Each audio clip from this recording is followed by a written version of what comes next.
Hi, I'm Zola Hayes, 32, and this is the story of how my mother's favorite phrase finally died, right there on her brand new marble countertop in Atlanta, Georgia. It was a perfect Sunday afternoon dinner in Collier Heights, the kind of gathering where the soul food is so good it almost makes you forget decades of quiet psychological warfare. The air smelled of perfectly seasoned roast chicken, collard greens, and the faint, expensive scent of my mother Diana's new home fragrance. Everything looked picture perfect, designed to impress her circle. My sister Serena, the golden child, sat across from me, beaming her standard, slightly strained, I have it all together smile. My daughter Layla, 6 years old, was drawing quietly at the kids' table, a hurricane of curls and pure joy. Layla is the reason I am constantly criticized. I had her young, before I finished my master's, and in Mom's eyes, that single mistake invalidated every single achievement I've made since. My degree, my biostatistics firm, the fact that I financially support us both without a dime of their help. I was the irresponsible one who got lucky. Serena was the responsible one who waited, married a doctor, and, cruelly, couldn't conceive. The conversation was, as always, centered on Serena. How beautiful her new kitchen remodel was, how wonderful her latest charity gala had been, and how much my mother was looking forward to Serena finally having a baby she deserved. Then, the inevitable pivot. Mom looked right at me, placing her linen napkin precisely beside her plate. Zola, that roast chicken is excellent, dear. Honestly, it's a blessing you have a talent for cooking because, well, we all know you never deserved the love you were given in this family. You should be grateful we keep the door open for you after the path you chose. The smile never left her face. She delivered the line, the one I'd heard 100 times in different variations, with the casual cruelty of a veteran sniper. The room went silent. Serena stared at her mashed potatoes. Layla looked up from her drawing, sensing the tension. I slowly put my fork down. I reached into my purse, took out a folded lab report, and looked my mother dead in the eyes. "You're absolutely right, Mom," I said, my voice cutting through the silence like a scalpel. "I never asked for your love, but I worked for every single thing I have.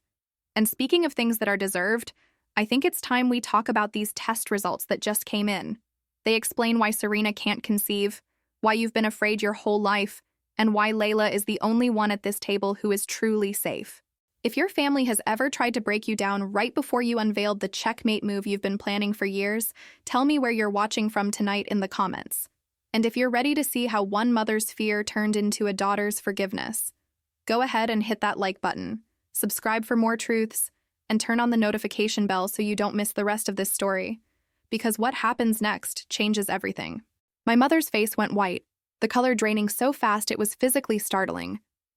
She didn't move a muscle, the picture of a statue except for her eyes, which darted between me and Serena. Serena was starting to breathe fast, her chest rising and falling quickly under the silk blouse. That single sentence delivered over a Sunday dinner had just shattered the perfect life my mother had spent decades constructing. I was 14 when I first heard the whispers. My grandmother, Mom's mother, was a proud, beautiful African woman, American woman from South Carolina, known for her garden and her silence. She was visiting one summer, and I caught her and Mom arguing in the kitchen late one night. Grandma's voice was low, strained. "Diana, you have to tell them about the marker before they try to start a family, before it's too late." Mom shushed her, frantically closing the door. I didn't understand the word marker then, but I understood the fear in my mother's eyes. It was the only time I'd ever seen her look genuinely scared, not just angry or disappointed. I spent years trying to piece it together. I was the bookish child, the one who buried herself in science and data analysis, finding peace in logic where our family only offered chaos. When I got pregnant with Layla at 24, my mother's constant refrain wasn't just about disappointment, it was a deeper panic. "You've ruined your future," she would hiss. "You're bringing uncertainty into our lives." She insisted I was tested for everything during my pregnancy, but she always deflected when I asked about her side of the family history. My interest in biostatistics wasn't just a career path. It was a quiet, desperate attempt to solve the puzzle of my family's hidden fear. Serena, on the other hand, was the perfect specimen. cheerleader, straight A's, married the doctor. The moment they started trying for a baby and faced failure after failure, my mother's criticism of me intensified, a strange redirection of her own deep anxiety. You got what you wanted right away, Zola, but you didn't deserve it. Serena waited, did everything right, and look what she has to deal with. Life isn't fair, but at least she has my love. What Mom didn't know was that I had been doing more than just analyzing spreadsheets at work. For the last 5 years, I had quietly been working on a complex side project. Using a small anonymous blood sample I'd convinced Serena to give me under the guise of nutrition analysis for a company project, and a hair sample I'd subtly collected from my mother's old brush, I'd been running a deep dive proprietary genetic sequence comparison through my firm's machine learning platform. My hypothesis?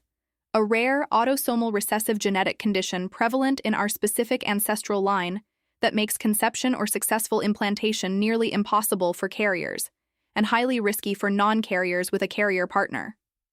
The data confirmed it. Both my mother and Serena were high-level carriers of the BRCA2 variant marker, a much more complex and aggressive iteration than the common one. I am a carrier too. The difference? My 6-year-old daughter, Layla, who was born before the full expression of the marker, had been tested and was completely negative for the variant, a rare and miraculous chance event. Layla's negative result meant she was the end of the line for this terrifying family secret, and it also meant my mother's decades of fear and suppression were finally over. I had the confirmation in my hand, but I also had the solution, a pre-calculated, data-driven path involving specific gene therapy and advanced IVF protocol that could help Serena. This wasn't just a weapon, it was a peace offering, meticulously prepared in secret. A silent act of familial devotion my mother was too blind to ever see. Mom tried to regain control, her voice trembling. Zola, what in God's name are you talking about? Are you trying to cause a scene with your conspiracy theories? She reached for the phone. I am calling your father. You can't come into my home and make up these awful lies. Serena was crying silently now, leaning forward, her face pale. Mom, stop. Zola, please just tell me. What is it? What did you test for? I looked at my mother, who was already dialing, then back at my sister, whose pain was finally raw and visible. The phone can wait, Mom, I said, sliding the lab report, titled BRCA2 Variant Analysis, Female Subject S. Hayes, across the table toward Serena. The test results are from the sample you gave me last year, the nutrition analysis, remember? I wasn't looking for vitamins, Serena. I was looking for the genetic marker Grandma tried to tell Mom about 18 years ago. Serena snatched the paper, her eyes scanning the complex medical terminology, tears blurring the words. She got to the final section, the one detailing the specific gene expression. A choking sound escaped her. Mom, it's real, she whispered, her voice a fragile echo. The fertility doctor said he couldn't find a physical reason. He said it was unexplained. Mom slammed her phone down. I told you, Serena, it's nothing, it's just stress. Zola is trying to sabotage you. She's jealous, she always has been. She wants you to be as miserable as she is. She pointed a trembling finger at me. You used your daughter's chance at a normal life to try and shame your sister. After I gave you everything, after I kept the worst of your life a secret, you come in here and destroy my Sunday. You truly are a wretched girl who never deserved a moment of grace. That was the line I needed. The final blow. I pulled out a second, smaller document. It wasn't Layla's result, not yet. It was an affidavit. I'm not trying to destroy anything, Mom. I'm trying to save Serena, which is what I've been doing for years while you were busy criticizing the fact that I had a child outside of your perfect timeline. I pushed the affidavit toward her. This document is from the hospital records you fought to keep sealed since Layla was born. Layla was born with a minor heart defect, and she needed a complex procedure at 6 months old. That little mistake of a child was nearly lost. The doctors insisted on a full genetic panel on all next of kin to understand the risk profile. You refused to participate. Dad refused. You signed an affidavit stating that you had no known family history of serious genetic conditions to avoid the test, effectively blocking the doctors from getting the full picture to treat your granddaughter. You did it to protect your secret, not Layla. I leaned back, letting the truth hang in the perfect silence. You didn't just say I didn't deserve love. You actively risked your granddaughter's life to keep the family secret you've been projecting onto Serena and me for 2 decades. Layla, hearing her name, ran to my side. I wrapped an arm around her, my eyes never leaving my mother's. Mom sank into her chair, the matriarchal mask finally crumbling. The vengeance was complete. Now, the pivot. My mother looked at Layla, who was clutching my dress, then back at the affidavit, and finally at Serena, who was silently weeping over the lab report. The room was heavy with the weight of her guilt and shame, a truth she had buried under decades of criticism and perfect Sunday dinners. Her face, usually so composed, was a mask of utter defeat. "I was afraid," she whispered, her voice barely audible. "My sister, your Aunt Clarissa, she lost 3 pregnancies. 3. The doctors told her it was a random thing. But my mother, Grandma, she told me about the marker.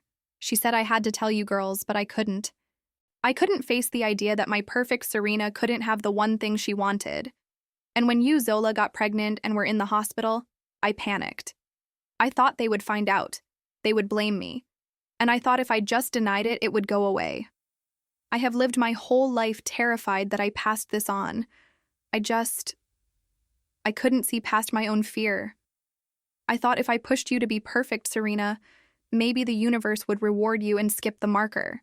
She didn't apologize to me, not in the direct way you see in movies. She apologized to her fear, to her sister, to the past. And in that moment, seeing the deep, generational wound that had driven her cruelty, the carefully constructed wall I'd built around my heart finally cracked.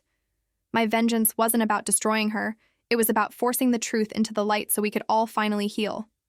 I reached into my purse one last time. This time I pulled out the 3rd real document. Layla's full genetic panel, which confirmed her status, and a 40-page printed binder. I put the binder in front of Serena. "Serena, I didn't just run the test," I said, my voice softening. "For the last 4 years, I've been using my work to model the problem. That binder is the result of that analysis. It contains a complete, personalized, data-driven treatment protocol, including pre-screened clinics and the projected success rates of a novel gene-editing-assisted IVF procedure. It uses my own blood work and Layla's negative control panel to optimize the outcome." I looked at my mother. "Layla's test didn't shut you up, Mom. It freed you. Because that negative result proved the marker can be bypassed. I ran the models. Serena has a path to a family, a path that you were too afraid to let us find. I didn't work all these years to prove you wrong, Mom. I worked to save my sister, in spite of you. I offered the binder, the fruit of years of quiet effort, the ultimate act of sisterly devotion, a solution to the pain she had been hiding under her perfect life." Serena looked from the binder to me, a fresh wave of tears hitting her eyes, this time not of grief, but of profound, unadulterated hope. She didn't hug me. She didn't say thank you. She just took the binder, clutching it like a life raft. Mom pushed herself out of the chair, walked over to Layla, and knelt down, pulling her into an embrace so tight the child gasped. She didn't use words. She just held her granddaughter, seeking absolution in the living proof of the hope I had provided. I drove home that night alone, the Atlanta city lights blurring in the reflection of my rearview mirror. The perfect Sunday dinner was ruined, the family hierarchy shattered, and the years of criticism were suddenly meaningless. It wasn't a fairy tale ending. My mother and I didn't exchange loving words. But I did something more important. I gave my sister her future back, and in doing so, I finally separated my value from my mother's judgment. I had traded vengeance for a life-altering opportunity, a silent choice to forgive the fear that had always poisoned our family. I realized then that the only love I ever needed to deserve was the one I gave myself, and the one Layla gives me every single day. If you've ever chosen to build a bridge instead of burning one, even after years of pain, let me know what you think of this family's journey in the comments below.